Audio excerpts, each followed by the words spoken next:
Hindi lang showbiz projects ang pinagkakaabalahan ngayon ni Rocco Nacino. Busy rin ang aktor sa pamahala ng isang gym kung saan isa rin siya sa mga may-ari. Ang Starbite sa ni Pia Guanyo. Break muna sa taping ngayong araw si Rocco Nacino. At kapag wala sa harap ng camera, ang kanyang pinagkakaabalahan, mag-workout sa kanyang co-owned gym sa Ortigas. Kami 5 partners, we got this gym 1.5 years ago. Noong time na yon, actually pasara na tong gym na to.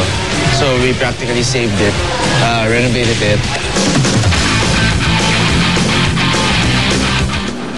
Ang gym na ito raw ang unang business venture ng Kapuso Hunk. Kaya nang unay nagdadalawang isip pa siya. Medyo natatakot pa ako, tapos din-discourage pa ako ng parents ko na gusto niya rin sigurado na sabi ko, wala, passion ko to eh. And this is something na I want to make money out of them. Take note mga kapuso, dahil hindi lang basta-bastang workout ang ginagawa ni Rocco. Hilig din kasi niya ang contact sports mula pa noong 2009. I started jiu-jitsu, tapos habang tumagal, nung medyo pauso na yung UFC na yan, pinasok ko na yung Muay Thai. Sa kabila ng kanyang busy schedule, hindi raw pwedeng hindi siya makapag-workout sa isang araw. Ang thinking ko, kailangan everyday mag-workout. Kailangan everyday magpawis. Kasi,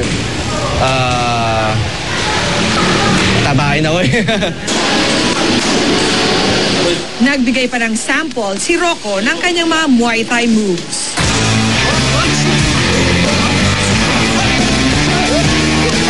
Since matagal na hindi nakapag-train, gusto ko bigla yung katawan ko with a workout that's really tiring. So, Muay Thai.